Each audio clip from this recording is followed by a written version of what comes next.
Hi. So I created a video on sibling fights, and in that video I shared why sibling fights are more likely to happen and what parents can do to lessen their intensity and frequency. I also said that I wanted to share a little bit about detangling a fight, and I'm really thankful to have a real life example to share with you. And although it's really tricky for me to convey what a detangling process might look like, I'm hoping that by sharing a real life example, you'll be able to pick up enough tips to try yourself.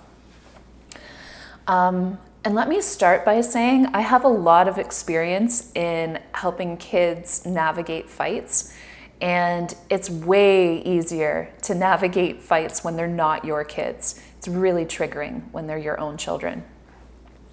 So the example that I have to share with you is a 7-year-old and a 3-year-old. So that's a 4-year age difference. And so developmentally, they're at very different places.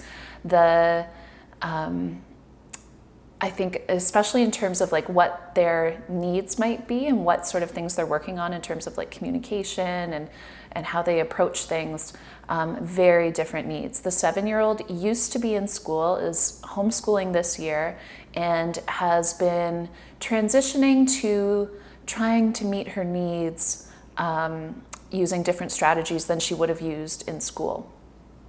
So she's playing a lot with her younger sibling, and the two of them get into disagreements about taking turns with the toy, maybe something breaks, and when that happens, the 3-year-old is very loud, and it appears as though things are escalating very quickly, and the 3-year-old is assertive.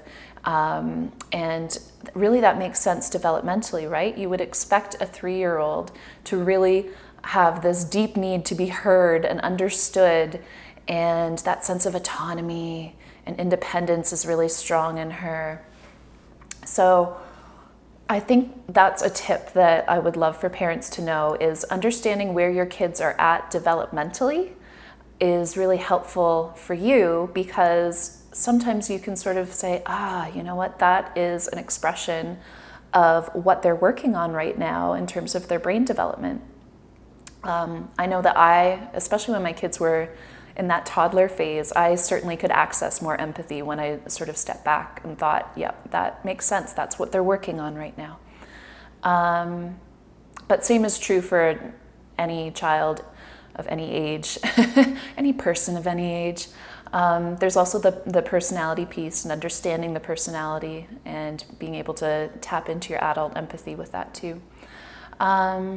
So yeah, the 3-year-old, very loud, escalates very quickly to yelling, stomps off. The interesting thing about the 3-year-old stomping off is that it might be possible that her needs have been met in her assertive yelling of her experience. She might be okay after that. She might need to calm down, but she might feel like her needs are met.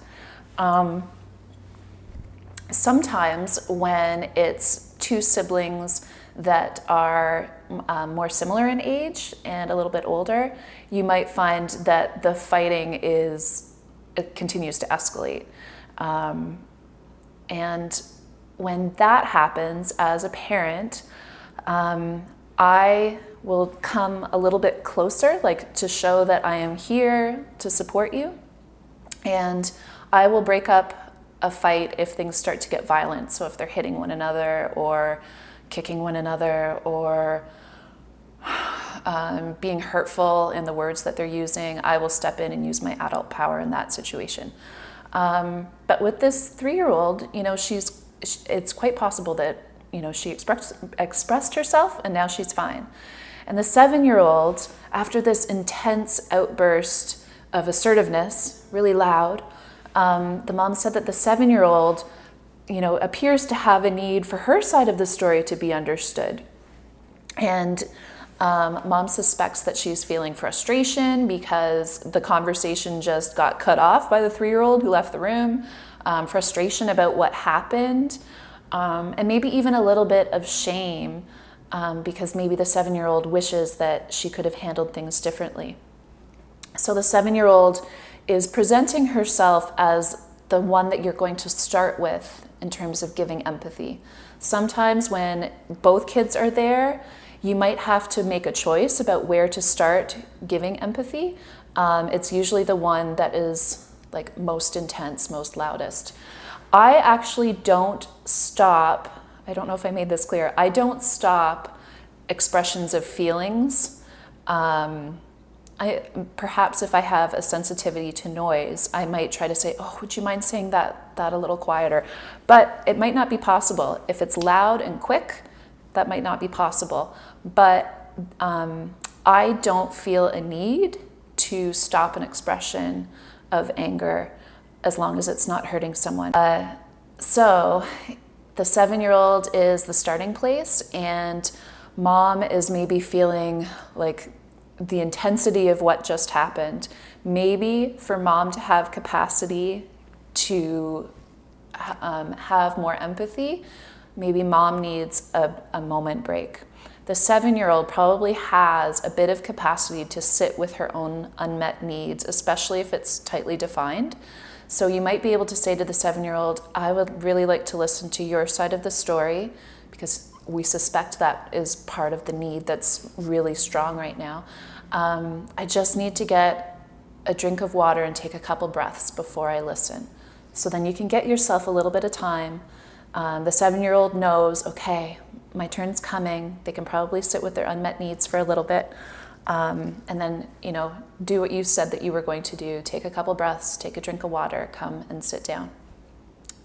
And you, as a parent, are going to open up the conversation and say, okay, I really want to hear your side, what happened from your point of view.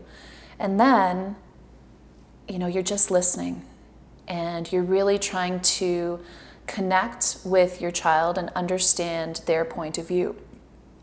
Now, you'll probably be doing that by asking questions if you're unsure if this is what they meant or if this is what they were feeling.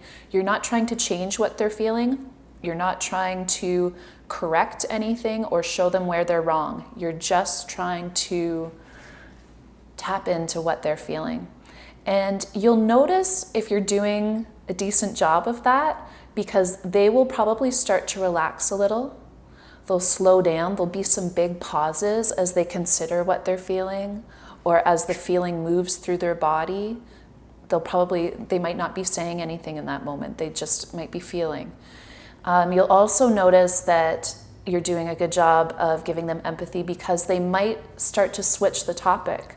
So instead of talking about this scenario that just happened, they might start into something that feels related to them.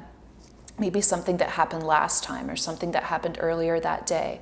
Keep listening and reflecting back, and oh wow, that sounds, I totally get why you're frustrated with that. The little noises, repeating back small phrases of what they've said to show that you understand, all of that feels like empathy. It feels like the safe place. Now, if you have, I'm running out of time, if you have two kids who are of similar age in the same room, you might have one of them interject now and then, because it is really hard to sit with an unmet need, especially if the other person's version of the story doesn't match up with your own. So if someone's interjecting, just reiterate to them, I know your perspective's really different. I'm just going to finish listening to this person, and then I'm going to give you my full attention and listen to you. The beautiful thing about having two kids who are willing to stay in the same room and listen to each other's story is they might, especially if you've empathized with the first one and now you're turning towards the second child, they might have capacity, now that they've received empathy, they might have more space in themselves to hear more openly. And that's kind of what you're hoping for, because after both sides have felt heard, they might have already picked up on the things that they missed or how the argument started. This might have to be a two-parter video, because I know Instagram won't let me do for too long. Okay, I'm going to record a second video. Thanks for watching. Tune in.